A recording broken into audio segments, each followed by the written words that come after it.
السلام عليكم ورحمة الله وبركاته. بسم الله الرحمن الرحيم.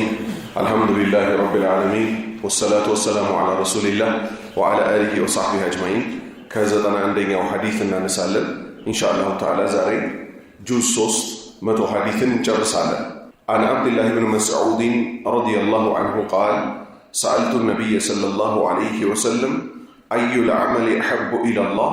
قال: الصلاة على وقتها. قلت: ثم أي؟ قال: بر الوالدين. قلت: ثم أي؟ قال: الجهاد في سبيل الله. متفق عليه. كعبد الله بن مسعود تيزو الله ملكام سراچون يولد الله چونا قال انديانو سألت طيقوي النبي محمد صلى الله عليه وسلم يا الله صلاتنا سلام برساچو ላይ ይሁንና ለምን ጠየቀ? መስደሩ ሸሪዓ ሁለት ስለሆነ የሸሪዓ ምንጩ ቁርአንና ሐዲስ ቁርአን ላይ የወረደው ግልጽ ጥቅል መልእክት ይኖራል። እሱን የሚያብራራው ማን ነው? ሐዲስ ነው። ስለዚህ نعمل بوحيين በሁለት ወህዮች ነው ምንሰራው። ሱሐባዎች በብዛት የትኛው ስራ ይበልጣል ምን ልስራ ምን ልተው ይላሉ። ምክንያቱም ነብዩ ሰለላሁ ዐለይሂ ወሰለም መስደሩ ተሽሪዕ የሸሪዓ ድንጋጌዎች ውስጥ ከሁለቱ አንዱ ስለሆኑ ማለት ነው። ይሄ ልብ ይባል። አዩል አመል የትኛው ስራ ነው አሐቡ ኢለላህ አላህ ዘንድ የተወደደ አልኳቸው። ቃል እሳቸውም እንዲህ አሉኝ። ስለዚህ ከስራዎች አንዱ ካንዱ እንደሚበልጥ ደግሞ ከዚህ ሐዲስ እንይዛለን። አሰላቱ ስግደት እኮ ነው። አላ ወቅቲሃ ሰላትን በተደነገገላት ሰዓት መስገድ ነው። ስግደት ማለት እኮ በአማኝ ላይ በሰዓት የተደነገገች ናት፣ ልትፈጸም ይገባታል። ኸይር። ስለዚህ ከመልካም ስራዎች ውስጥ ሁሉ ስግደትን በሰዓቱ መስገድ ነው። ቁልቱ አልኳቸው።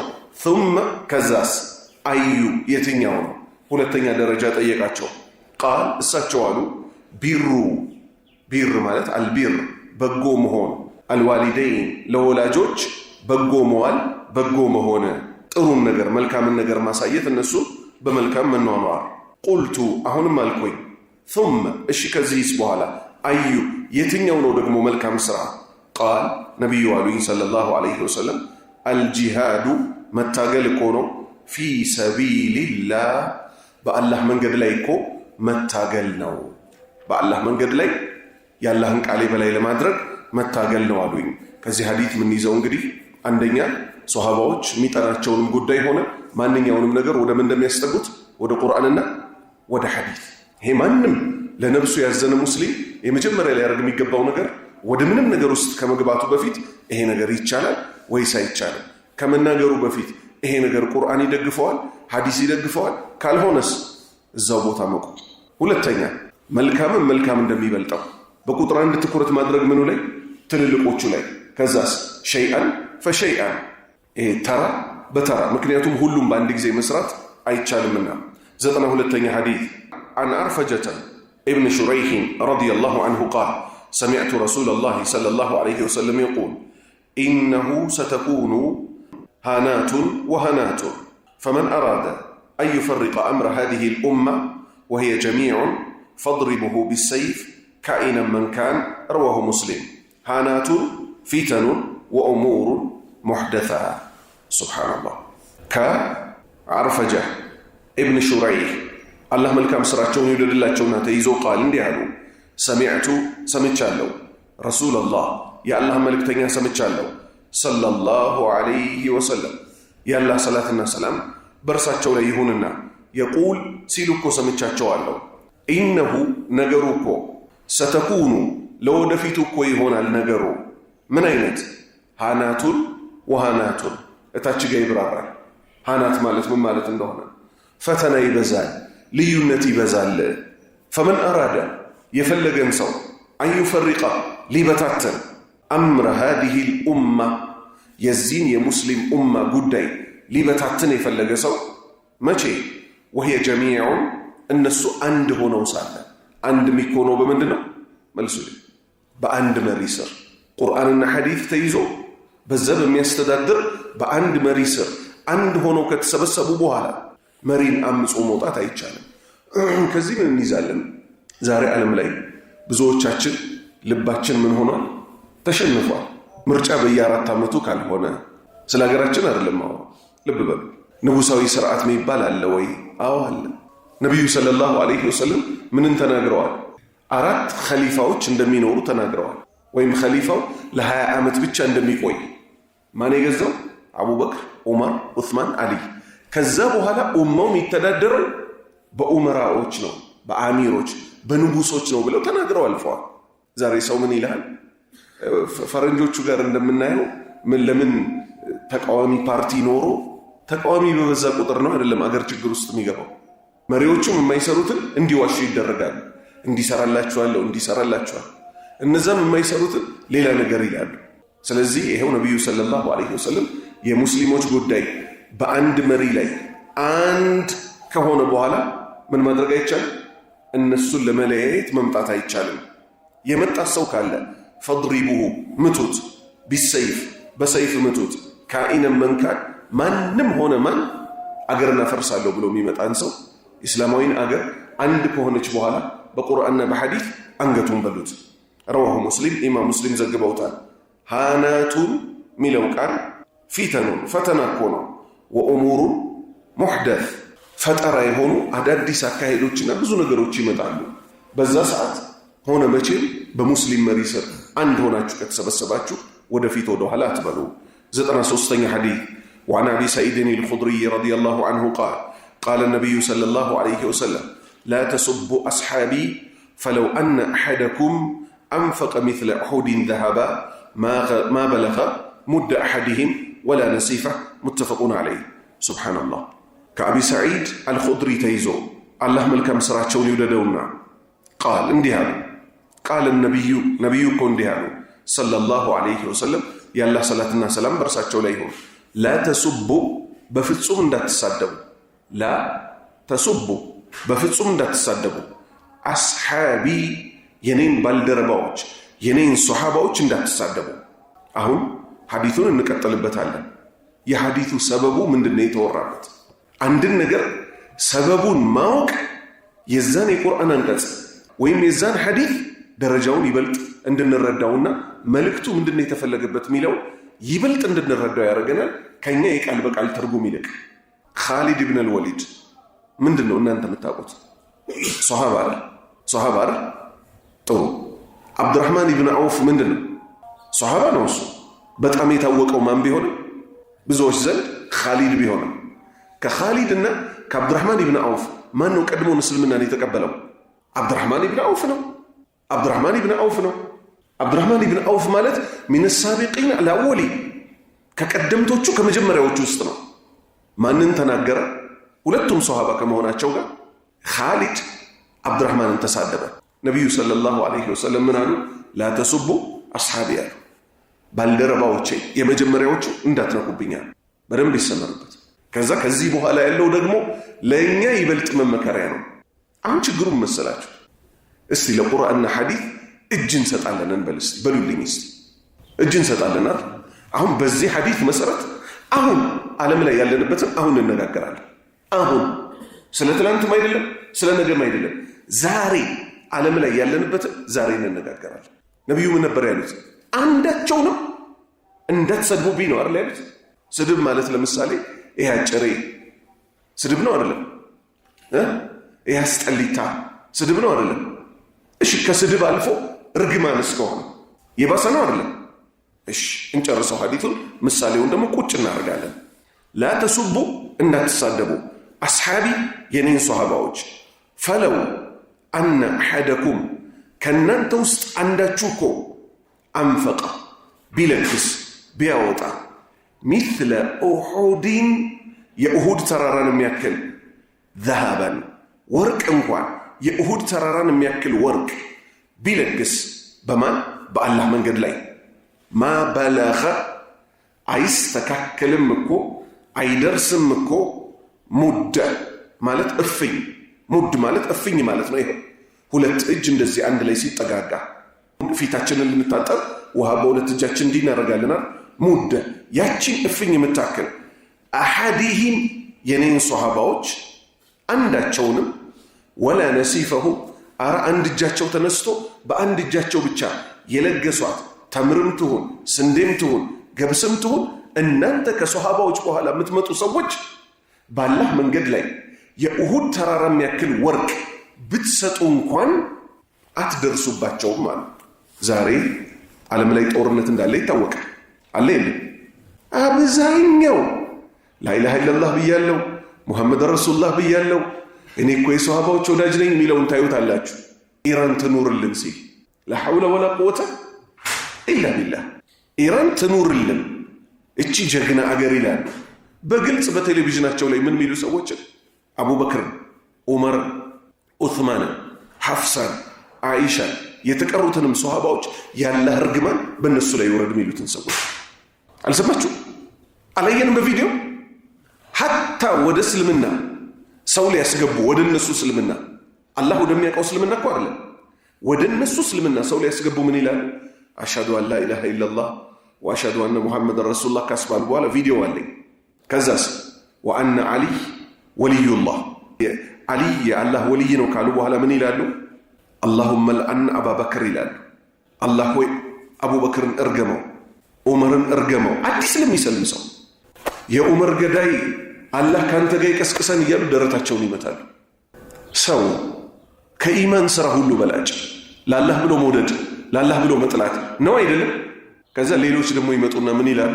የአቂዳ ጉዳያቸው እዛው አላህ ጋር ይፋረዱ፣ እስራኤል የምትባልን ሀገር ግን ወጥረው ይዘውልናል ይላሉ። ሁለቱም ያላህ ጠላቶች ናቸው አይደሉም? ሁለቱም ያላህ ጠላቶች ናቸው አይደሉም? እኛ የምንለው ምንድን ነው? አላሁመ ድሪቢ ዛሊሚን አዛሊሚን ወጀዐልና ሚን በይኒሂም ሳሊሚን። አላህ ሆይ ጠላቶችህን ታውቃለህ፣ እርስ በእርስ አናጫቸው፣ እኛንም ሰላም አድርገን ነው ምንለው። በየትኛው አቅላችን አስበነው ነው? ዑመር እኮ ማለት ነው ረዲየላሁ ዐንሁ ዑመር፣ አቡበክር ነቢዩ ከሞቱ በኋላ ሰለላሁ ዐለይሂ ወሰለም ሰዎች በጣም ሲያወድሱት ዑመር ምን አለ? አንተ እኮ በላጭ ነህ ኢላ አኺሪህ ሲሉት ከአቡበክር ሊያወዳደሩት እኔ አለ እድሜ ልኬ ነው የሰራሁትን አለ እድሜ ልኬ ነው የሰራሁትን። አቡበክር ከነቢዩ ሙሐመድ ሰለላሁ ዐለይሂ ወሰለም ጋር 3 ቀን ብቻ ዋሻ ውስጥ አብሯቸው የሆነበትን ቢስተካከልልኝ ይመኛለሁ አለ። ከ3ቱ ቀኖች ደግሞ አንዷን ቀን አለ፣ ከአንዷ ቀን ደግሞ የቀኗን ክፍል ብቻ አይደለም የሌሊቷ አለ። ይሄን መስዋዕትነት ነብሱን ሰጥቶ እሳቸው ጎን የሆነውን ብሎ ማን ለማመስከሯል? ዑመር ለአቡበክር። ዑመር የተመሰከረለት ነው። ዑስማን በነቢዩ አንደበት የተመሰከረለት ሰው ነው። እነዚህን ግለሰቦች እነዚህን ፈርጦች ሌትና ቀን የሚራገሙ ሰዎችን ሶሪያዎች እኛ ሀገር መጥተው ለማኝ ሆነዋል አልሆኑ? ሶሪያዎችን ማን የጨፈጨፋቸው?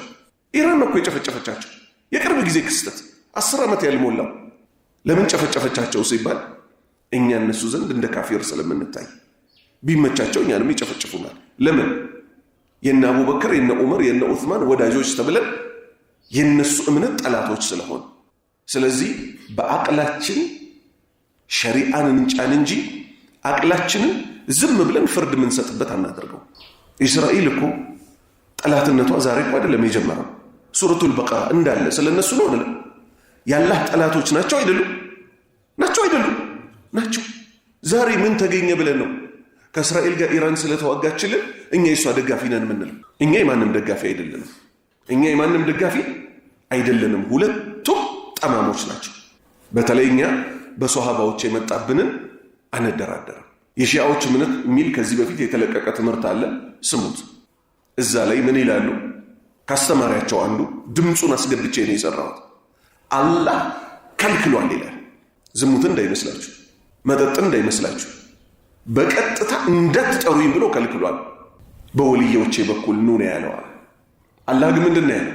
ወኢዛ ሰአለከ ዒባዲ አኒ ፈኢኒ ቀሪብ፣ ባሪያዎቼ ስለ እኔ ከጠየቁ እኔ ቅርብ ነኝ። አንድ ወቃለ ረቡኩም፣ ጌታችሁ አለ ኡድዑ ኒ፣ እኔን በቀጥታ ለምኑኝ ነው ያለው።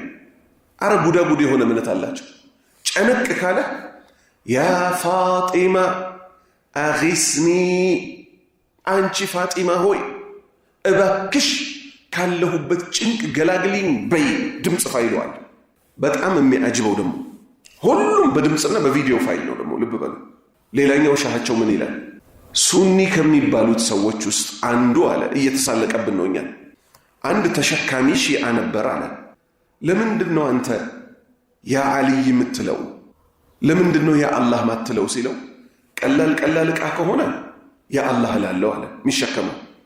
ከባድ ዕቃ ሲሆንብኝ ግን ያ አልይ እላለሁ አለ። አልይን ከአላህ አስበልጠው? እነዚህን ሰዎች ማለት ነው ይደግፋሉ ወይስ አላህ ቅኑን መንገድ ይምራቸው? ካልሆነ አላህ ይርገማቸው የሚባሉት እነሱ ነበሩ አይደል? ዛሬ ግን አላህ ይዘንልንና ሚዲያም ላይ የሚጽፉት ሰዎች ኢራን እኮ ልዩ ናት፣ እንደዚህ ናት። ላኢላሃ ኢላላህ። የታለ የኢማን ልብ? ለአላህ ሲሉ መውደድ፣ ለአላህ ሲሉ መጥላት የታለ? ስለዚህ እስልምና ትክክለኛው እስልምና የሚነሰረው መቼ ነው? እኛ ትክክለኛ ሙስሊሞች ሆነን ስንገኝ። የአማኞችን ባህሪ ደግሞ አላህ ጠቀሰ አይደለም? እኛ ሷሃባዎችን ልንራገም ልንሳደብ ቀርቶ አላህ ምን አለ? ወለዚነ ጃኡ ሚን ባዕድህም የቁሉን ረበና እግፊር ለና ወሊኢኽዋኒና አለዚነ ሰበቁና ቢልኢማን ወላ ተጅዐል ፊ ቁሉቢና ጊለን ሊለዚነ አመኑ ረበና ኢነከ ረኡፉን ረሒም። ወለዚነ ጃኡ እነዚያ የሚመጡት ሚን ባዕድህም ከሶሃባዎች በኋላ የሚመጡት የቁሉን ይላሉ ረበና ጌታችን ሆይ እግፊር ለና ለእኛ ማርልን፣ ወሊኢኽዋኒና ለወንድሞቻችን ማርልን። ለእነማ ለሶሃባዎች አለዚነ ሰበቁና ቢልኢማን እኛም በእምነት የቀደሙ። ይሄ ነው ትክክለኛው እምነት።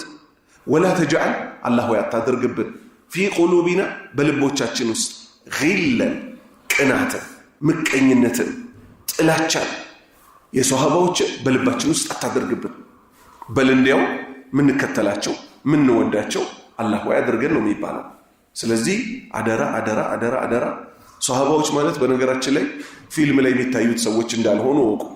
ድንገት ያደፋፈረን ምን ሆኖ ይመስላችኋል መሰላችሁ? ፊልም ሐራም ሆኖ ሳለ ያውም ኢስላማዊ ፊልም የሚባለው ይበልጥ ሐራም ሆኖ ሳለ አቡበክር ዑመር ተብሎ ወይ ደግሞ አብዱራህማን ኢብኑ አባስ ምናምን ተብሎ በፊልም ላይ የምናያቸው ሌላ ፊልም ላይ ሲጋራ ጫሾች የሆኑትን ሰዎች ስናይ የኛ ሰፈር ሰዎች መስለውን እንዳይሆን ሺዓዎች ሲረግሟቸው ምንም ሳይመስለን በቃ ታዲያ የሺዓን እምነት እዛው እስራኤልን ከገላገሉ ነው አይበቃም ወይ የሚባል ነገር የለም። ሁለቱም የአላህ ጠላቶች ናቸው። አላህ ቀኑን መንገድ ይምራቸው። ሐቋ አንድ ናት። እሷም ሶሃባዎች የነበሩባት እስልምና ናት። 94ኛ ሐዲስ النعمان بن بشير رضي الله عنه قال النبي صلى الله عليه وسلم إن أهون أهل النار عذابا يوم القيامة رجل على أخمص قدميه جمرتان يغلي منهما دماغه كما يغلي المرجل والقمقم متفق عليه. المرجل والقمقم أنواع من الأواني. كنعمان ابن بشير تيزو الله ملكام سراتشون يودد الله تشونا قال اندهار قال النبي صلى الله عليه وسلم يا الله نبي يا الله صلاة الناس سلام برساتشو ليهم إن أهونا زكتن يميبالو أهل النار كأسات سوت وست تنش قطعت ميقطع ميبالو أهون مالت تنش قطعت ميقطعوكو عذابا كقطعت بكل يوم القيامة يقياما كان رجل عند قل سبناو على أخمسي ቀደመይ ከእግሮቹ ስር ቀደም ምንድነው? ቁርጭምጭሚት። على أخمسي ቀደመይ ከቁርጭምጭሚቶቹ ስር ጀምረታን ሁለት ፍሞች ይደረጉለታል። ፍም እሳት የት የአኺራው የግሊ ይንተከተካል ሚንሁማ ከነዚህ ከእንትኖች የተነሳ እግሩ ስር ከሚደረጉለት ፍሞች የተነሳ ዲማጉሁ ማለት መሃል አናቱ ይንተከተካል። ይሄ ልብ በሉ አላህ እኛንም ዝርያዎቻችንንም ከእሳት ይጠብቅልንና ትንሹ የእሳት ተቀጪ ነው። በሌላ ሐዲስ ነብዩ ሰለላሁ ዐለይሂ ወሰለም አምጥተውታል። አጎታቸው እንደሆነ ተነግሯል።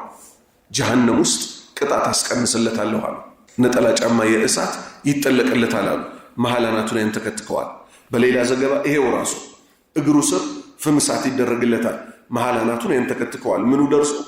ኃይለኝነቷ ደርሶ ከማ የግሊ እንደሚያንተከትከው ሁሉ አልሚርጀሉ ወልቁመል ኃይለኛ እሳት ሲኖር ምን እንደሚያደርገው? እነዚህ ዕቃዎች ናቸው። መቀቀያና ድስትን በተለይ በዘመናችን ምን ይባላል? ፕሬሸር ኩከር ይባላል። ሴቶች ያውቁታል። ስጋ ይከቱበታል። እፍን ነገር ይደረጋል። ከዛ ኤሌክትሪክ ነው የሚሰጡት ወይ እሳት ነው ከስር የሚለቁበት። እዛው ተንተክትኮ ዷ ሲል ያውቃሉ። ምን ያደርጋሉ? እሳቱን አጥፍተው ወደዚህ ያርጉታል። ምን አርጎታል ማለት ነው? አጥንቱን ከስጋው በታትኖታል። ምድራዊ ኤሌክትሪክ፣ ምድራዊ እሳት ምን ስለሆነ አየር እንዳይገባበት ተደርጎ ነው ብረት ድስቱ የተሰራው። እፍን ተደርጎ ውሃ ተደርጎ ስጋው ይገባል። አጥንት ከስጋ ይለያያል። ከዛ ቤት ስትመጣ አቦዬ ስጋ እንዴት ቢቀቀል ነው እያልክ በማንኪያ ገና ነካ ስታደርገው የሚራገፈው ከሰሉ ወይ ምኑ አይደለም እንደዛ ይቀቀለው። ይሄ ፕሬሸር ኩከር የሚባለው ነው። አኼራም ላይ ልክ እንደዚህ ዕቃ ምድር ላይ እንደሚንተከተከው የሰው ሰውነት እግሩ ስር በሚደረግለት ፍም የተነሳ አናቱ ያንተከትከዋል። ስለዚህ ፈአንዘርቱኩም ናረን ተለظ እያለ ነው ጌታችን አላሁ ስብሓነሁ ወተዓላ። ያቺ ገሸላላጭ አጥንትን ከስጋ ምትበታትን የሆነችዋን እሳት አስጠነቅቃችኋለሁ። ሙተፈቁን አለይ። አልሚርጀሉ ወልቁመል የተባሉት አንዋዑን አይነቶች እኮ ናቸው። ሚነል አዋኒ ከመጠቃቀሚያ ከእንደነ ብረት ድስት ከእንደነ መቀቀያ የመሳሰሉ ዕቃዎች ናቸው። አዋኒ ማለት ዕቃ ማለት ነው። አንዋዕ ማለት ደግሞ አይነት ማለት ነው። 95ኛ ሐዲስ عن أبي أيوب الأنصاري رضي الله عنه قال قال النبي صلى الله عليه وسلم لا يحل لرجل أن يهجر أخاه فوق 3 ليال يلتقيان فيعرض هذا ويعرض هذا وخيرهما الذي يبدأ بالسلام متفق عليه. سبحان الله.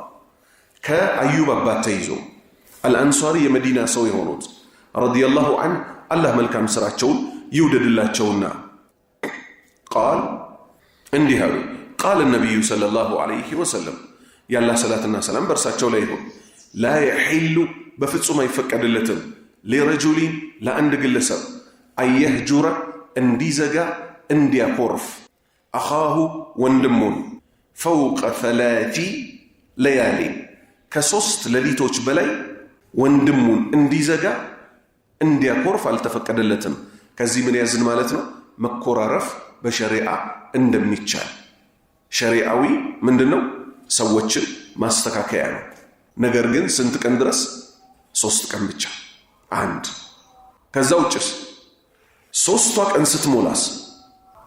ስትሞላስ ከሁለቱ በላጩ አሉ ነብዩ ሰለላሁ ዐለይሂ ወሰለም ሰላምታ የጀመረው ሰው ነው አሉ 3 ቀን ድረስ ስለተፈቀደለት። ከዚህ ሌላ ምን እንይዛለን? ሀጅሩን አበዲ የሚባል ደሞ አለ። ሁል ጊዜ ያን ሰው አለማናገር። 3 ቀን ብቻ የምናኮርፈው ምን አይነት ሰው ሲሆን ነው? በእኔና በአንተ መካከል ያለ ጉዳይ ሲሆን ነው። በሃይማኖታዊ ጉዳይ ሲመጣስ እስከ መቼው ተውበት እስካላደረገ ድረስ አላናገረውም ይሄን ሰው ማለት ትችላል። ማስረጃ ነብዩ ሰለላሁ ዐለይሂ ወሰለም ጠጠር አታፈናጠዋል። ጠጠሮችን እንደዚህ ይዛችሁ እንደዚህ ያርጋችሁ እንደ ብይ በሚመስል ነገር አታፈናጡ። ምክንያቱንም ተናገሩ። ወይ ጠላት አይገላሉ ወይ አደና ያድናሉ። ይሄን ሐዲስ እየተናገሩ የሷሃባው ልጁ ልብ በል ሰው እኮ እንደ ልጁ የሚወደው የለም አይደል? ግን ከነብዩ የበለጠኛ ዘንድ ሰለላሁ ዐለይሂ ወሰለም ሊወደድ የሚገባው ሰው የለም። አባት ለልጁ እንዲህ ያለው ልጁ አሁንም ቀጠለበት። አባትየው ምን አለው? እኔ ነብዩ ሙሐመድ ሰለላሁ ዐለይሂ ወሰለም ከልክለዋል ማፈናጠጥን እያልኩ ታፈናጥጣለህ? ለኡከሊሙከ አበዳ መቼም ቢሆን አላናገርህም አለ። ይቻላል አይቻልም? ይቻላል። የማንን ትእዛዝ ስለጣሰ ነው መቼም ቢሆን አላናገርህም ያለው? የነብዩ ሰለላሁ ዐለይሂ ወሰለም። ስለዚህ ኩርፊያዎች በዚህ መልክ ተለያዩ ማለት ነው። ኢንተቢሁ የልተቂያኒ ይገናኛሉ ሁለቱ። ፈዩዕሪዱ ችላ ይላል ሃዛ ይሄኛው፣ ወዩዕሪዱ ችላ ይላል ሃዛ ያኛውም ችላ ይባባላሉ። ከ3 ቀን በላይ ሊሆን አይገባውም። ወኸይሩሁማ ከሁለቱ እኮ በላጩ አለዚ እሱኛው እኮ ነው የብደኡ ሚጀምር ቢሰላም አሰላሙ አለይኩም ብሎ ሚጀምረው ነው። ስለዚህ ከ3 ቀን በላይ መኮራረፍ አይቻልም። ሙተፈቁን አለይ ቡኻሪና ሙስሊም ተስማምተው ዘግበውታል።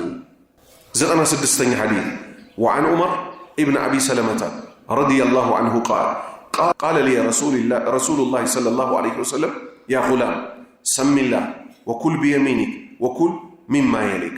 ይሄ ሐዲስ ተቆርጦ መጥቶ ነው ትልቅ ትምህርት ስለምንወስድበት የተቆረጠችዋን ትንሿን ልጨምራት። ዑመር ኢብን አቢ ሰለማ የማን ልጅ ነው ማለት ነው? በግልጽ የአቡ ሰለማ ልጅ ነው። ኡሙ ሰለማ የአቡ ሰለማ ሚስት ነበረች። ሞተ ባሏ። ታላቅ ሷሃባ ነበር። ስለዚህ ዑመር የማልጅ ነው የአቡ ሰለማና የኡሙ ሰለማ። ከዛ ነቢዩ ሰለላሁ ዐለይሂ ወሰለም ኡሙ ሰለማን አገቧት። ልጇን ይዛ እሳቸው ቤት ገባች። እኔ እሳቸው ቤት ውስጥ በእሳቸው እቅፍ ስር ነው ያደግኩት አለ። ሕፃን ልጅ ነበርኩ አለ። ከዛስ ምግብ ቀረበና እጄ ሰሃኑ ላይ እዛም እዚህም ትል ነበር አለ። ከዛ ያ ጉላም አንተ ሕፃን ሆይ አሉኝ፣ ሰሚላህ ቢስሚላህ ይበል ስትበላ፣ ወኩል ብላ፣ ቢየሚኒክ በቀኝ እጅህ ብላ፣ ወኩል ብላ፣ ሚማ የሊክ አጠገብህ ካለው ፊት ለፊትህ ካለው ብላ አሉኝ።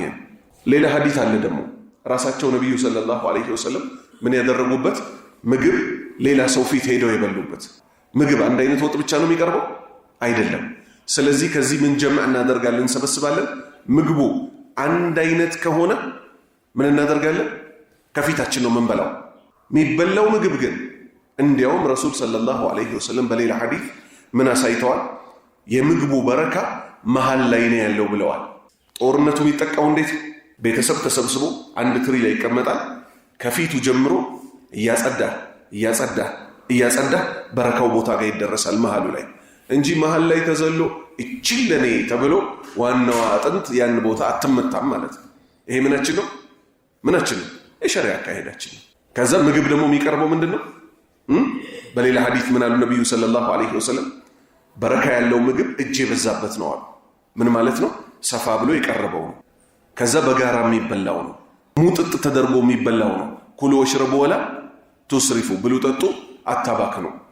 ከዛ ከዚህ ሐዲስ ጋር በተያያዘ ማንሳት የፈለኩት መልእክት ምንድነው? ይሄ የእንጀራ አባት የእንጀራ እናት የሚባለው ጉዳይ ሚላቡድ ማይቀር ነገር ነው። አባት ከሞተ ሴት ልጅ ሚስት ማለት ናት። እድሜ ልኳን ብቻዋን ትኑር አይባልም፣ ሰው ያገባታል። አባትም ሚስቱ ጋር ከተፋታ አለመስማማት ሲኖር ፍቻ አለ አይደል? በእስልምና ወይ ከሞተችበት አርፈ ልጆችን አሳድግ የሚባል ነገር የለም። ሰው ነው እዚህ ምድር ላይ መጠቃቀሚያ ተደርጓል። ልጆች ግን ምን ሊሆኑ አይገባቸው? ኢስላምን ካላወቁ የእንጀራ አባቴ የእንጀራ እናቴ እያሉ ሰው ያርቃሉ። ቤቱን የጦርነት ቤት ያደርጉታል። ቃሉ ራሱ አራቂ አግላይ የሆነ ቃል ነው። አባትህ ያለ ሴት ሊኖር አይችልም። የእንጀራ እናቴ ምናምን ብለህ ማትጥራት። ለአባትህ ሚስት አይደለች፣ መቼም ቢሆን ልታገባት አትችልም። ስለዚህ እናቴ ብለህ ጥራት። እናቴ ስትላት ቢያንስ እሷ ግማሽ መንገድ ድረስ ትመጣለች አትመጣም? ሰውን ግን የእንጀራ እናቴ እያለ እንደ ጠላት ስም ሰጥተኸው እንዴት ብሎ ይዘንልህ? ሳይወልድ አልወለደችም እኮ። ሰው ያልወለደውን ልጅ አክስትህን ማየት ትችላለህ። አክስትህ የፈለገ ብትወድህ እንደ እናትህ ልትሆን አትችልም። አይደለም ሌላ ባዕድ የሆነች ሴት መታ እናንተ ቤት ውስጥ ገብታ ማለት ነው። ባልም እንጀራ አባት እያልክ አታርቀው። ገንዘብ አምጥቶ ለእናትህ እየሰጠ እዛው ቤት ውስጥ እናትህን ይዞ አንተንም እየቀለበ ያለ ነው። ይሄ በብዛት በማህበረሰባችን ሊነገር ይገባል። እንደ ጠላት ነው የሚታየው ወንዱ እናትየዋን ካገባት። ሴትም መታ እዛ ቤት ውስጥ ሴት የሌለበት ቤት ውስጥ ብትገባ ነገ የልጆቹን እንዲህ ልታደርግ ወላሂ ከቁስ እንውጣ። ይሄ ቤት መታ ልትካፈል ነው ወይ? ንብረቱን እንዲህ ልታደርገው ነው ወይ? ይሄ ሰውዬ እኮ እዚህ ቤት የገባው ብር ያላትን ሴት ፈልጎ ነው። ባልየው ጥሎት የሄደውን ንብረት ነው። ይሄ ሁሉ ተራ ንግግር ነው አይደል? አሁን ጥያቄው መሰላችሁ? ከበድ አድርጌ ዙሩን ላከረው። ዝሙት አቻ ይኖረዋል ከወንጀልነት? ይኖረዋል? አይኖረውም። ሰው ከበላ ከጠጣ ስሜት አለው። ያን ስሜቱን በሐላል ካላበረደ በሐራም ያበርደዋል። አላህ ነጃ ይበለንና ዝሙት ድንገት ውል የሚልበት ሰው በጭንቅላቱ ካለ የአላህን አገላለጽ እንስማ። አንድ አንቀጽ ላይ ነው የተጠቀሱት። ንጹህን ነፍስ ማያጠፉ አለ። ነፍስ መግደል አሁን ከባድ ወንጀል መሆኑን ማያቅሰው አለ። አንቀጹ አላለቀም። አላህ ምን አለ? ወላ የዝኑን ዝሙት ማይሰሩ አለ። አንድ አንቀጽ ውስጥ ዝሙትና የሰው ነፍስ ማጥፋት እኩል ከተጠቀሱ ዝሙት ከባድ ወንጀል መሆኑን ዛሬ ተረዳ። እንደው የሚቀጥለው አንቀጽም ላይ አይደለም ያመጣው። እዩ ክብደቱ። ዛሬ ግን ምን ይባላል? በጣም ቀርቧት ነበረ ቤቷ ዘሎ ገብቶ ምናምን በሐላል ልግባ ሲል ግን እንደው ሼማ ይዘው ምናምን ይባላል። በሐራም ሲገባ ግን ሼማ ይዛቸው እነሱ ደግሞ እሱ ላይ ሲናገሩ ሸፍኑለት የተባለው ምኑን ነበር? የሙስሊሙን ወንጀል አይደለ? ሸፍኑለት የተባለው የቱን ነበር? በሐራም መግባቱ። አበራቱት። ተመችተሃለች ሴትዮ ባሏ ባይኖርም አላህን ፈርታ ንብረታቸውን እንዳትነካ የወንድምህ ልጆች ናቸው በአግባቡ ግባና ደግሞ ባልሆናት መባል ሲገባ እውነተኛው ቃል አይነገርም። አላህ ነጃ ይበለን። ማህበረሰብ እንደ ማህበረሰብ መሰልጠን አለበት። ስልጣኔ ደግሞ ኢስላም በሄደበት መንገድ ብቻና ብቻ ደግመዋለሁ፣ ኢስላም የሄደበት መንገድ ብቻ ነው ስልጣኔ። እሱም የኒካህ የሐላል ህይወት ሐራምን ልንጸየፈው ይገባል። 97ኛ ሐዲስ عن المغيرة رضي الله عنه قال النبي صلى الله عليه وسلم إن كذبا علي ليس ككذبي على أحد من كذب علي متعمدا فليتبوأ مقعده من النار متفق عليه كمغيرة تيزو الله ملكم سراتشون يولد الله تشونا قال النبي اندهانو صلى الله عليه وسلم يا الله صلاتنا سلام برساتشو ليهم إن كذبا وشتكو علي بني لي ميواش وشتكو ليس بفتسو ما يدلم ككذيبي عند مواشت على أحدين ሌሎች ላይ እንደ መዋሸት እኮ አይደለም እኔ ላይ መዋሸት። የዛሬ ትምህርታችንን ስንጀምር ምን ብለናል? ነብዩ መሐመድ ሰለላሁ ዐለይሂ ወሰለም መስደሩ ሸሪዓ ናቸው። ሸሪዓን የሚደነግጉት ማን ናቸው? አላህና ነብዩ ሰለላሁ ዐለይሂ ወሰለም። እሳቸው ደግሞ አላህ ምን ብሎላቸዋል? ወማ የንጢቁ አኒል ሀዋ ኢን ሁወ ኢላ ወህዩ ዩሃ። ከልብ ወለዳቸው አይደለም የሚናገሩት አላሁ ሱብሓነሁ ወተዓላ መለኮታዊ ራእይ አውርዶላቸው ቢሆን እንጂ። እሺ እሳቸው የደነገጉት ኢባዳ ምን እናውቃለን? እስቲ ለምሳሌ ተከራካሪው ብዙ ስለሆነ በዚህ ዘመን ብዙ መሳሪያ ያስፈልጋል አይደል? ብዙ ትጥቅ ያስፈልጋል። ፈረደ ረሱሉላህ ሰለላሁ ዐለይሂ ወሰለም ዘካተል ፊጥርን ነብዩ ሙሐመድ ሰለላሁ ዐለይሂ ወሰለም ደነገጉ። ቁርአን ላይ የለም። የት ላይ ነው ያለው? እሳቸው ናቸው የደነገጉት። በሰሂህ ሐዲስ መጥቷል። ስለዚህ አንድን ትዕዛዝ አላህም አዘዘው፣ እሳቸውም አዘዙት። አንድን ትዕዛዝ አላህም ከለከለው፣ እሳቸውም ከለከሉት። ምንድነው ማለት ነው? የሸሪዓ ምንጫችን ነው ቁርአንና ሐዲስ። አሁን ይሄን ከያዝን ማለት ነው አንድ ሰው ብድግ ብሎ ነብዩ መሐመድ እኮ ኢትዮጵያ ውስጥ የሚመጣ አህመድ የሚባል ልጅ አለ፣ ጎጃሜ ነው፣ ቁመቱ 1 ሜትር ከ73 ነው ብለዋል እና ሳይክል አለችው ፎኔክስ የምትባል ምናምን ብሎ አወራ። ፊልምና ሐዲስ ተቀላቅሎበት ማለት ነው። አንዳንድ ሰዎች አሉ መስጂድ ቆመው ሐዲስ ያልሆነ ነገር ነው። ሷሃባዎች በሞተር ሲሄዱ ምናምን አላሉ። አንዱ ብድግ ብሎ ከዛ ሰዎች ምን አሉት? ወንድሜ የህንድ ፊልምና ሐዲስ ተቀላቅሎብሃል አሉት። አልተረዳችሁም ወንድሞቼ? ልክ እንደዚህ በዚህ ዘመን ምን አለ ነብዩ ያላሉትን ሰለላሁ ዐለይሂ ወሰለም ብለዋል የሚሉ ሰዎች አሉ። ዓላማቸው ምንድነው ስትል ኢስላምን መገዝገዝ። እሳቸው ያላሉትን ብለዋል ካልክ ምን እያረክ ነው? ኢስላምን መሰረቱ ከስር ጎርደህ ልጥለው ነው። ለምን? እሳቸው ብለዋል ሲባል ምን ሚል ሰው ስላለ፣ ጆሮውን ከፍቶ የሚሰማ ሰው ስላለ፣ ከዛ እምነት አድርጎ የሚይዘው ሰው ስላለ።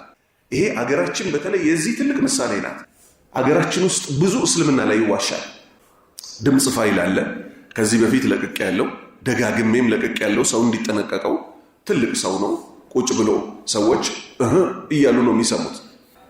አበልቃሲም እድሜው በጣም ትልቅ ሰው ነው።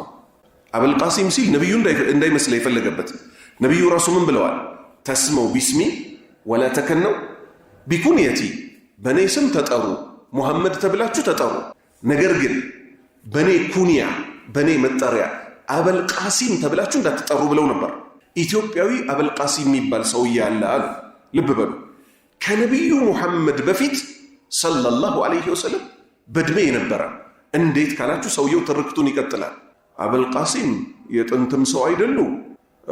39 ነቢያት ጸጉር ላጭተው አሳድገው 40ኛ መሙያ የኛን ነብይ ነው ጸጉራቸውን ላጭተው ነብዩ ሙሐመድን አሳድገው ነብዩ ሙሐመድን ጸጉሮን በሚላጩ ጊዜ ደግሞ አንተ አበልቃሲም እናንተ አገር ላይ አናጂና የሚባል ኢትዮጵያ ላይ ማለት ነው ባሌ ኑር ሁሴን የሚባል ልጅ ይወለዳል፣ ሰላምታ አቅርብለት ብለዋል እያሉ ነው የሚሰሙት። ማን ብለዋል ተብሎ ነው የተወራው? ነብዩ ሙሐመድ ብለዋል ተብሎ። ይሄ ወሬ ባሌ የምትለው ይሄ ባላው ዱላ የሚይዙት ሰዎች ዘንድ ልክ ቁል ሁወ አላሁ አሐድ ሰሒህ ነው አይደለም? እኛ ጋር እነሱ ዘንድ ሰሒህ ተብሎ ነው የሚገመተው። ኑር ሁሴን የተባለው ግለሰብ ለቸገረው የሚረዳ ያሂርቆ መዛሚራ ይሉታል በኦሮምኛ። ያሂርቆ መዛሚራ የቸገረው ሁሉ ደራሽ። አያቸዋል ነቢዩ ላይ መዋሸት እንዴት ዲን እንደሚነድ። ከዛ ነቢዩ ቀጠሉና ምን አሉ? መን ከዘበ የዋሸ አለየ በእኔ ላይ ሙተዓሚደን አውቆ የዋሸብኝ ሰዋል አውቆ የዋሸብኝ ሰዋል ፈልየተበዋዕ ያመቻች መቃደሁ መቀመጫውን ያመቻች ሚነናር ከእሳት በኩል ጀሃነም ላይ መቀመጫውን ይወቃል። አላህ ነጃ ይበል። የመውሊድ ሰዎች ደግሞ ምን እንዳሉት የመውሊድ ሰዎች ምን እንዳሉት ሐዲስ አይደለም ምነግራችሁ አለ ሰውየው፣ ግን የዑለማዎችን ንግግር ነው አለ። ነቢዩ መውሊዴን ተጠርቶ ያልመጣ ሰው አይወደኝም። መውሊዴን ሰምቶ ያልመጣ ሰው መውሊዴን የሰማና ያልመጣ ሰው አይወደኝም። ተጠርቶ የቀረ ደግሞ ይጠላኛል ብለዋል። ሐዲስ ሆነ አልሆነም? ሐዲስ አይደለም ሐዲስ አደርገዋለሁ እኔ ባልናገረው በእንትና ስም እንደማለት ነው። አላህ ይላሉ እዛ የተሰበሰቡት እውነት መስሏቸው። ከነቢዩ ሞት በኋላ ወሕይ ተቋርጧል አልተቋረጠም? በረካ ኡሙ አይመን ረዲየላሁ አንሃ ነቢዩ ሰለላሁ ዐለይሂ ወሰለም ከእናቴ በኋላ እናቴ ናት ሚሏት ሴት ነበረች። እየሄዱ ይዘይሯት ነበር። እሶ ሞቱ። ማን? ነቢዩ ሙሐመድ ሰለላሁ ዐለይሂ ወሰለም። አቡበክር ምን ይለዋል? ዑመርን እሳቸው እየሄዱ ይዘይሯት እንደነበረው እኛም ሄደን እንዘይራት ይለዋል። ሁለቱ ሄደው ሲዘይሯት ገና ስታያቸው አለቀሰች። ከዛ እነሱ ምን አሏት? እሳቸው መልካም ነገር አላህ ዘንድ የላቸውም ብለሽ ነው የምታለቅሽው ስትባል እሷ ምን አለች? በፍጹም አለች። እሳቸው አላህ ዘንድ ጥሩ ነገር የላቸውም ብዬ አይደለም ማለቅሰው፣ በእሳቸው መሞት የሰማይ ዜና ወሕይ ተቋርጧል ብዬ ነው ማለቅሰው። እነሱንም አስለቀሰቻቸው ይላል። ዛሬ ሰዎች በድፍረት ምን ይላሉ? ነቢዩ ሙሐመድን ሰለላሁ ዐለይሂ ወሰለም መዲና ሄደን ሰው ሁሉ ጋደም ጋደም ሲል ወጥተው ከቀብራቸው እኔን አውርተውኛል የሚሉ ኢትዮጵያውያን አሉ። በድምፅ ፋይል ለቅቅ ያለው የራሳቸውን ድምፅ ማለት ነው። ሰው ሁሉ ጋደም ጋደም ሲል አብሽር ብለው ነቢዩ አውርተውኛል ይላሉ። ነቢዩ አማርኛ ይችላሉ እንዴ? ነቢዩ ሙሐመድ አማርኛ ይችላሉ ወይ? አይችሉም፣ አይችሉም። እሳቸው አረብኛ ነበር የሚችሉት። ቋንቋዎችን ሁሉ የሚያውቀው ግን ማን ነው? አላህ ነው። አያችሁ ድንበር ማለፍ ለአገራችን የተውሂድ ትምህርት በጣም ያስፈልጋታል። 98ኛ አነዋስ ኢብን ሰምዓን ረዲየላሁ ዐንሁ ቃለ ነቢዩ ሰለላሁ ዐለይሂ ወሰለም አልቢሩ ሑስኑል ኹሉቅ ወልኢስሙ ማ ሓከ ፊ ሰድሪክ ወከሪሕተ አን የጠሊዐ ዐለይሂ ናስ ረዋሁ ሙስሊም። ከነዋስ ኢብን ሰምዓን ተይዞ አላህ መልካም ስራቸውን ይውደድላቸውና ቃል እንዲህ አለው። ቃለ ነቢዩ ሰለላሁ ዐለይሂ ወሰለም እንዲህ አሉ። አልቢሩ መልካም ነገር እኮ ማለት ሑስኑ አልኹሉቅ ስነ ስርዓተ ገብ ስነ ስርዓትህ የተሟላና ያማረ መሆኑ እኮ ነው መልካም ነገር የሚባለው። ምን ማለት ነው? አኽላቅ ማለት ምን ማለት ነው ብለን ነበር። ስነ ስርዓት ማለት ምን ማለት ነው ብለን ነበር። አልአኽላቁ ማአል ኻሊቅ አልአኽላቁ ማአል ኸልቅ ከፈጣሪያችን ጋርና ከፍጡራን ጋር ያለውን ስነ ስርዓት ማሟላት። ይሄ ምን ይባላል? ቢር በጎ ስራ። ወልኢስሙ ወንጀል ደግሞ ማሐከ እርብሽብሽ የሚያደርገ ፊ ሰድሪክ ልብህን ሚርዳት ማንም ባይቃወምህ እንኳን አንተ ሰላም አታገኝበት። ልብህን ሚረብሽህ ወከሪህተ ትጠላለህ ደግሞ አየጠሊዐ እንዳይደርሱባት ዐለይሂ ናስ ሰዎች ያችን ነገር እንዳይደርሱባት ትጠላለህ። ለምሳሌ የሰው ልጅ ፊቱን ሸፍኖ ሰው አያውቀው የሆነ ነገር ድምፁንም ቀይሮ የሆነ ብልግና ነገር በሚዲያ ተናገረ። በሰላም የሚተኛ ይመስላችኋል? አበደን። በሰላም የምተኛው ምን ይባላል? የሀበሻ አባባል አለ። መልካም ስራ ወይም መልካም ስራ ምንድነው? በጎ ስራ ወይ መልካም ስራ ጥሩ ትራስ ነው ይባላል። መልካም ስራ ሰርተህ ከዋልክ ማታ ምንም የሚቆረቆረህ ነገር የለም። ትራስህ መልካሙ ትራስ የት ነው? ጥሩ ስራህ ነው፣ ለጥ ትልበታለህ። መጥፎ ከሰራህስ አሁን እንትኑ ቢባንኑብኝስ? ማክሱ ግን አሁን ያኔ መጀመሪያ አሻራ ተይዞብኝ ቢሆንስ? አየህ ሰላምህን ታጣል። አሁንም ያለንበት ዘመን አላህ ነጃ ይበለንና እዚህ ውስጥ ብዙ ወጣቶች ስላላችሁ መምከር አለብኝ። ይህን ዘመን ምን ልዩ ያደርገዋል? ፌመስ ታዋቂነት የሚባለው ነገር ራሱን ችሎ የበሽታዎች በሽታ ሆኖ መጥቷል አልመጣም? አንዲት ሴት ውጭ ሀገር ናት። ሪከርድ ለመስበር ልብ በሉ፣ የምን እንዳትበኝ፣ ሪከርድ ለመስበር በቀን ውስጥ 100 ወንዶች ግንኙነት ከኔ ጋር እንዲፈጽሙ ፍቃደኛ ነኝ፣ እችለዋለሁ ወይስ አልችለውም የሚለውን ፈረንጆ ዓለም ላይ አሁን ፈረንጆቹ ከ30 እና ከ40 ዓመት በፊት እዚህ ሰይጣናዊ መንገድ ላይ ነበሩ ወይ? አልነበሩ። ተመልከቱ። ይሄ ዲሞክራሲ የሚባል በሽታ፣ የሰው መብት ስጡ የሚባል በሽታ እዚህ ድረስ አድርሶ ከዛ መጨረሻ ላይ ሴትየዋ አሁን ታለቅሳለች። ቀጥታ የተወሰደችው ሐኪም ቤት ነው፣ ማህፀኗ ተበላሽቶ። ሰው እንዴት! ከዛ ያገኘችው ዶላር ግን ዶላር እንዳይመስላችሁ። አሁን እቺ ነው ማስመር የፈለኩበት። ብዙ ጊዜ የኛ አገር ወጣቶች ራሱ ምን እየተባሉ ነው?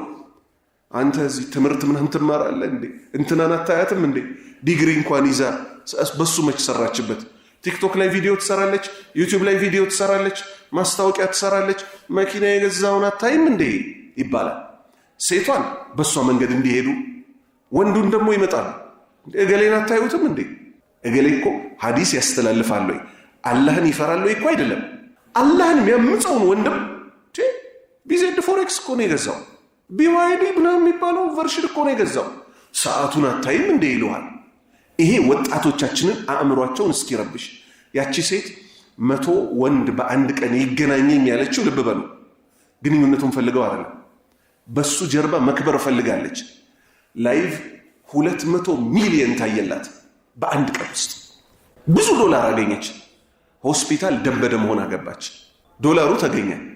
ካገኘችው ብር በላይ ያላህ ቁጣ ወርዷል አልወረደም? ስለዚህ ወጣቶች ሆይ እውነተኛ ህይወት ማለት አላ ቢዚክሪላሂ ተጥመኢኑል ቁሉብ። በቃ ዛሬ ልትሞት ነው ስትባል እሺ ብሎ ሚሄድ ልብ ካለ እሰየው። ከዛ ውጭ መክበር አለብን እየተባለ ሰው እስከ ማጭበርበር ቢትኮይን እንዴት ብዬ ልመዝገብ አይባልም። ትምህርትህን ተማር፣ ጎበዝ ባለሙያ ነው። በጣም የሚያሳዝን ጊዜ ውስጥ እኮ ነው ያለነው። ስንት ወጣቶች ብራቸው እየተበላ ሐሳባቸው ሁሉ ቪዲዮ ቫይራል ይሆናል ወይስ አይሆንም? ቫይራል ማለት ቫይረስ ማለት ነው። አፉ በሉኝና ከማቀው እንግሊዝኛ ጋር ላናገረው። መልካም ስራ ሰርተህ ራሱ ወይኔ እንትን ላይ ለላ ሚል የለቀኩት 1 ሚሊዮን ደረሰልኝ አልደረሰልኝ ይባላል አይባልም? አላሁመ ተቀበል ሚና ኢነካ አንተ አስሚዑል ዓሊም። አላህ ሆይ ተቀበለኝ። አንተ ከተቀበልክ ቁጥሩ ማይታወቅ ቀቡሉ ነው አይደል የሚፈለገው? ዛሬ ባለንበት ጊዜ እንደዛ አይደለም። አላህን የሚያምፁበት ቪዲዮ ይሰራል። ከዛ ምን ይላሉ? ታፕ ታፕ፣ ኮፒ ሊንክ፣ ሪፖስት፣ ሼር ማድረግ አትርሱ ይላሉ። እንደ መልካም ነገር የሙስሊም ሴት ፈስ ጡጥ የሚለው እሱም በስልክ ቀድታ እስከ መልቀቅ ድረስ። ጋይሶችዬ ከሰል ስበላ ላሳያችሁ፣ ላይክ ማድረግ እንዳትረሱ። ከሰል ትበላለች። ኢና ሊላሂ ወኢና ኢለይሂ ራጂዑን። ጂኖች ምን ነበር ያሉት? ጂኖች ነቢዩ ዘንድ መጡ ሰለላሁ ዐለይሂ ወሰለም። ነቢያችን ሆይ አሉ። ያመኑት ጂኖች ናቸው። ኡመቶችህን አስጠንቅቅልን፣ በፋንድያ በአጥንት በከሰል እስቲንጃ እንዳያረጉ፣ እነዚህ የኛ ቀለቦች ናቸው አሉ። የጂን ቀለብ ፌመስ ለመሆን ስትል እባካችሁ ጋይሶችዬ በጧት ይነሳሉ። የጧት የማታ ዚክር የሚሉ መሰለ፣ ቁርአን ሐዲት የሚቀሩ መሰለ። ጉድ ሞርኒንግ ጋይሶችዬ። ሙስሊሞች አሰላሙ አለይኩም ብያለሁ፣ ክርስቲያኖች ወገኖች ሰላም ብያለሁ። ዛሬ ማሳያችሁ የሪያክሽን ቪዲዮ ምናምን እና በቃ ታብታብ ማድረግ አትርሱ፣ ላይክ ማድረግ አትርሱ። ከዚህ የበለጠ በሽታ አለ? በሽታ ላይ ከወድቋል ወንድምና እህቶቻችን። እና ዛሬ ማሳያችሁ ከሰል ስበላ ነውና ኮርሸም ኢና ሊላሂ ወኢና ኢለይሂ ራጂዑን። ከዛስ ጌም እንጫወት በኦንላይን ማንና ማን? ወንድና ሴት። ኧረ አላህ ይጠብቀን በሉ፣ አሚን በሉ እንጂ። ከዛ ወንዱ ያሸንፋታል። ምቀጣሽ እሺ ሙስሊም ስለሆንሽ ጸጉርሽ ሂጃብሽን ችግር የለም አትገለጪ፣ ግን ላይቭ እያየውሽ ሻወሩ ሰጂ ይላል። ኢና ሊላሂ ወኢና ኢለይሂ ራጂዑን። ውሃ ላይ ታፈሳለች። ሴት ልጅ የፈለገውን ልብስ ትልበስ፣ ውሃ ከተደፋበት ልብስ እላያችን ላይ ይጣበቃል አይጣበቅም? እንዲሸፈን የተባለው አካል መታየት ይጀምራል። ሌላው ይመጣል። ጋይሶችዬ እንዳልሸነፍ አደራ ከስር ነጥብ ስጡኝ ይላል። ከዛስ ሲሸነፍ ምን ይለዋል? የሚቀጣው ሰውዬ እንደ ጅብ ተንከባለል ይለዋል። አላህ ያሳያችሁ። የኢብራሂም አባት ነው አይደለም? አለይሂ ሰላም የነብዩላህ ኢብራሂም አባት ነው አይደለም? ጀሃነም ሲገባ በጅብ አካል ተለውጦ ጀሃነም ይወረወረው እንደ ጅብ መሬት ላይ ተንከባለል ሲለው፣ እሺ ቅጣት መቼም እምቢ ማለት አይቻልም። ምክንያቱም ለሚቀጥለው ማን አይሰጠው? የሱ ደጋፊዎች ሙስሊሞች ናቸው። ይሄው የምነግራችሁ ስለ ሙስሊም ነው። አንድም ስለ ክርስቲያን አላወራው። የገዛ አስተማሪዎቻቸው ይንከሯቸው እንደ ጅብ እያለ መሬት ላይ ይንከባለል። ራስህን ፈንክተህ አድምተህ አሳየን ይሉታል። ድንጋይ ያነሳና እንዲህ ያርጎ ግንባሩ ፈንክቶ ደም ሲያሳይ አሁንስ ታያችሁ ይላል። ሙስሊም ሆኖ ነብዩ ሰለላሁ ዐለይሂ ወሰለም ፊት የተከበረ አካል ነው፣ ፊትን መምታት ራሱ አይቻልም ያሉበትን ተመልከቱ። ላኢላሃ ኢለላህ ሙሐመዱር ረሱሉላህ ሚለው የኛ መተዳደሪያ ስላልሆነ እንጂ የእውነት የኛ መተዳደሪያ ቢሆን ኖሮ ቲክቶክንም ኢንስታግራምንም ፌስቡክንም ዩቲዩብንም ሁሉ ቦታ አላህን መፍራት በተላበሰ ነበር። ስለዚህ ይሄ ቫይራል የሚባለውን እንደ ቫይረስ የተሰራጨውን በሽታ ከሙስሊም ወንድምና እህቶቻችን አላህ ያንሳላቸው። አሚን በሉ። እዚህ ውስጥ ሽማግሌ ሰዎች አላችሁ። አላህ በዚህ በሽታ የተለከፉትን ጠቅላላ አላህ ያውጣቸው። ቁም ነገር ራሱ ከለቀቀን 50 ጊዜ እየገባን ቪዲዮ የት ነው የደረሰው? አንተ እንትና እኮ ሚሊዮን ታየለት። ምን አገባን? አላህ ይቀበለው። ጥሩ ነገር ከሆነ መጥፎ ነገር ከሆነስ አላህ ይማረው፣ አላህ ይዘንለት። ሰው ሲሞት ቲክቶክ ላይ ይለቀሳል። እንዴት በሉ። ድንኳን ተለቅሶ አይደለም ለቅሶ የሚቀመጠው። እዩዋቸው ምን ያህል እንደሚያሳዝኑ። ለቅሶ ቤት ታውቃላችሁ በኢስላምም ያለ ነው። ሰዎች ሰው ሲሞት ተሰብስበው ያለቅሳሉ አይደል? የቲክቶክ ማህበረሰቦች እገሌ ሞተ ሲባል ጋይሶች በቃ ወንድማችን እንደሚታወቀው ኢና ሊላሂ ወኢና ኢለይሂ ራጂዑን እኔ ራሴ መቆጣጠር አቃተኝ አም ሶሪ ምናምን እና ጋይስ ፕሊስ ቪዲዮዎቹ ሪፖስት ምናምን እንዳታደርጓቸው። በቃ እንዴ በህይወት እያላችሁ ይሄን አይደል ስትሰሩ የነበረው ዘፈን ምናምን ይሆንና መጥፎ ኮንቴንት ይሆንና የሚያስተላልፉት በቃ ቀብር ላይ እንዳይጠየቅብኝ። አሁን ሳይጠየቅም ወይ ነው? አንቺ አትጠየቂም ወይ ነው? አንተ አትጠየቅም ወይ ነው? ጅል ስራ ከነበር የምትሰሩት ዛሬውኑ ተውት። ብልጥ ሰው በወንድሙ ይመከራል። ዛሬ በሚያሳዝን ሁኔታ ትልልቆቹ አመጾች የሚለቀቁት የት ነው? ቲክቶክ ላይ። አላህ ነጃ ይበለ። ወላሂ ቁም ነገር ብትለቅ እኔ ይገርመኛል። በቃ ፕላትፎርሙ ራሱ ጫት መጥፎ መሆኑን ስናገር ቪዲዮ የኔ ያወርደዋል። ጫት ኦንላይን የሚቀሙትን ሰዎች ደግሞ ቪዲዮአቸውን አይነካው። ምን አይነት አልጎሪዝም ነው? እነሱ የቃሙትን ልክ አይደለም ብዬ ስሰራበት ድራግ አስተላልፈሃል ለማህበረሰቡ ብሎ ዳውን ያደርገዋል። የእነሱ ቪዲዮ ደግሞ ይቀመጣል። ስለዚህ አሁን ያለንበት የእንግድነት ዘመን ላይ ነው። ወጣቶች ተጠንቀቁ ለህይወታችሁ። አሁን ስለ ጫት ሁሌ ምሳሌ ስናነሳ ምን እንላለን? ገንዘቡንም ቢሆን ያወጣው ሰው ለማይረባ ነገር ከተጠቀመበት ያስጠይቀዋል እንላለን አይደል? ጫት ቃሚዎች እኮ አላህ ይዘንላቸው ቅመው ነብሳቸውን ብቻ እኮ ነው የጎዱት። በዚህ ዘመን ጫት ሳይሆን ቻት ከሴት ጋር መጻጻፍ፣ ብልግና ፊልም ገብቶ ማየት፣ ይሄ ደግሞ ይበልጥ ከጫት በላይ ያስጠይቃል። ጫት ቃሚዎች ልባቸውን የሚያውር ሌላ ነገራቸው የሚነካኮ የለም። ያው እድሜያቸው ይጠፋል፣ ይበላሻሉ። ቀስ አርጎ በረጅም ጉዞ ህይወታቸው ይበላሻል። የብልግና ፊልም ብዙ ዓመት አይፈጅም፣ ዛሬውኑ ያኮላሻል። አንድ ዶክመንተሪ ገብቼ እያየሁ እኔ እየገባሁ ያለው እንዲህ አይነት ነገር ጉዳቱን ለሰው ለመምከር የእንደዚህ ብልግና ፊልም የማየት አደጋው ምንድን ነው ብዬ ጻፍኩኝ። አንዱ ወጣት እያለቀሰ እንባውን እያፈሰሰ የፈረንጅ ልጅ ነው። በ25 ዓመቴ ያለ ብልቴ እምቢ ያለኛል። ዶክመንተሪውን የሰራው ሰውዬ ምን ይላል? ይሄ እኮ ወንዶች ላይ ከ60 ዓመት ከምናምን በላይ ነበር መምጣት የነበረበት እንዴት መጣ ይላል። አሁን መልሱን እኛ እንመልሳለን፣ እነሱ አይመልሱ። የባሪያዎች ልብ በማንጣት ነው ያለው አሉ ነብዩ ሰለላሁ ዐለይሂ ወሰለም። በአላህ አይደለም መልካም ሰው ስትሆን ልብህን በመልካም ነገር ላይ ያቆማታል። ወከዛሊከ አካላቶቻችንም መገናኛ አካል በለው የመሳሰለው በለው መቼ ነው የሚጠነክሩልንና በአግባቡ የሚጠበቅባቸውን ስራ የሚሰሩት? 1 ከእንዲህ አይነት ቆሻሻ ነገሮች ሲራቅ፣ 2 ከዝሙት ሲራቅ፣ 3 ከእንዲህ አይነት መጥፎ ወሬ ሲራቅ። ሌትም ቀንም ግን ይሄን መጥፎ ነገር ሁል ጊዜ የሚያዩ ልጆች አሉ።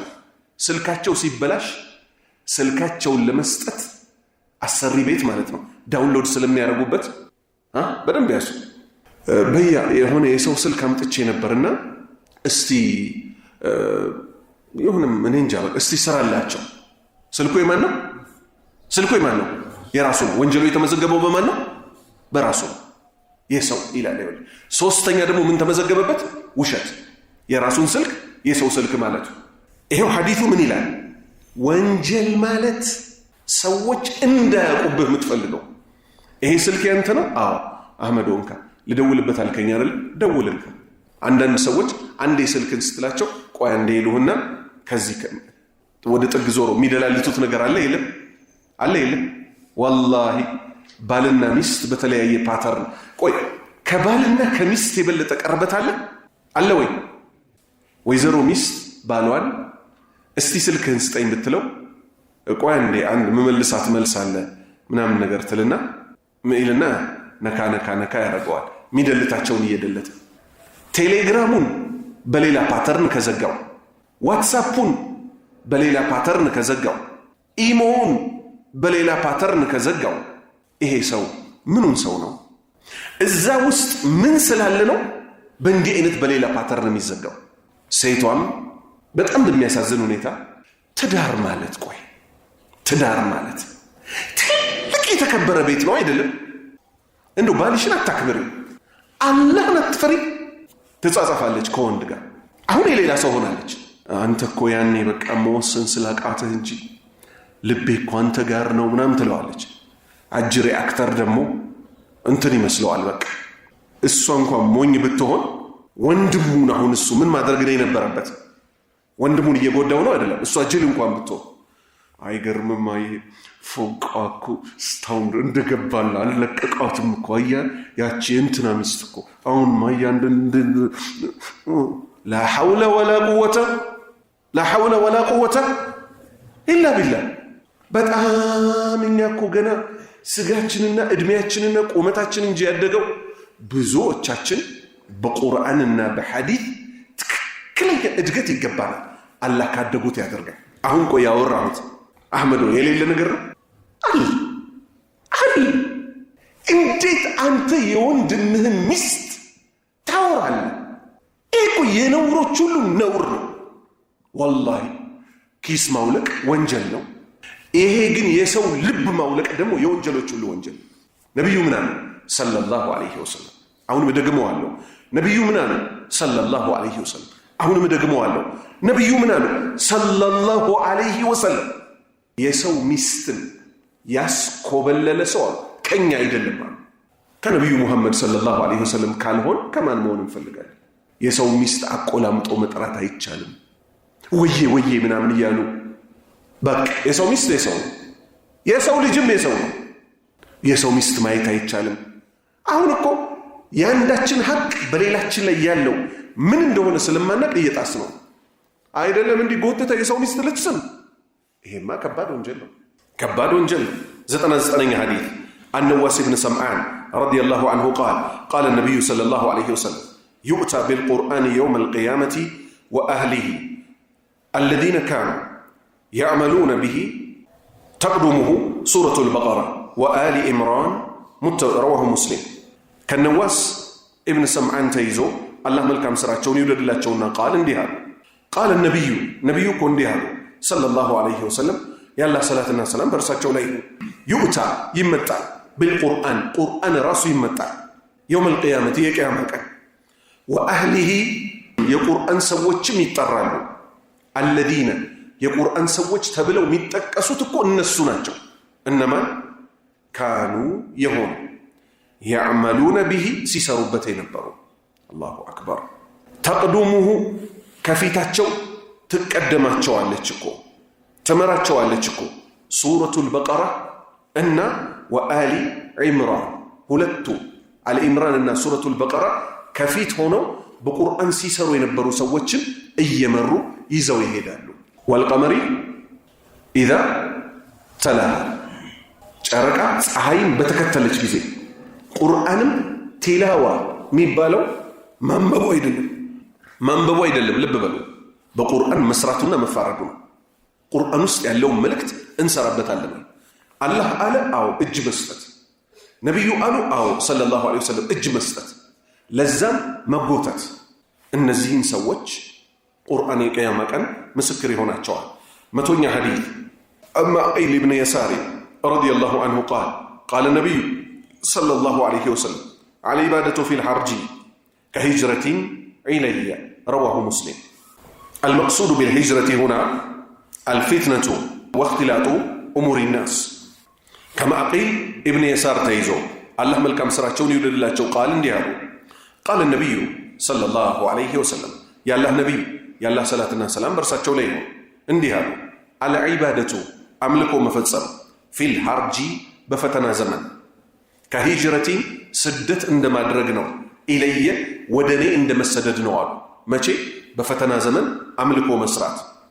አልመቅሱዱ ቢልሐርጂ ሁና እዚህ ጋር ሐርጅ ሲባል የተፈለገው አልፊትነቱ ፈተና መብዛቱ፣ ወእኽቲላጡል ኡሙሪ ጉዳዮች መቀላቀላቸው፣ አናስ የሰዎች ሁኔታ ድብልቅልቁ በወጣ ጊዜ አምልኮን ማብዛት። በተለይ ባለንበት ወቅት ከምንም በላይ አንድ ክስ ያስፈራል። በሷ እናቆማለን። ወቃለ ረሱሉ ያ ረቢ ኢነ ቀውሚ ኢተኸዙ ሃዘል ቁርአነ መህጁራ። አላሁ አክበር። ወቃለ ረሱሉ ነቢዩ ሙሐመድ እኮ ይላሉ፣ መልእክተኛው ይላሉ። መቼ? የቅያማ ቀን። ለማን? ለአላህ። ኢነ ቀውሚ የኔ ህዝቦች እኮ ኢተኸዙ ያዙ ሃዘል ቁርአን ይህንን ቁርአን መህጁራን የተተወ ማይሰሩበት ማይፋረዱበት አድርገው ይዘውብኝ ነበር ሲሉ እኮ ነቢዩ ሙሐመድ ሰለላሁ ዐለይሂ ወሰለም ታላቁ ጌታ አላህ ዘንድ ይከሱናል። አላህ ከመከሰስ ይጠብቃል። ይሄን ከምናስተካክልበት ጉዳይ ውስጥ ስልክ እንደሚታወቀው ጠላት ሆኖ መጥቷል። ከወዳጅነቱ ይልቅ ለመልካምም ይውላል።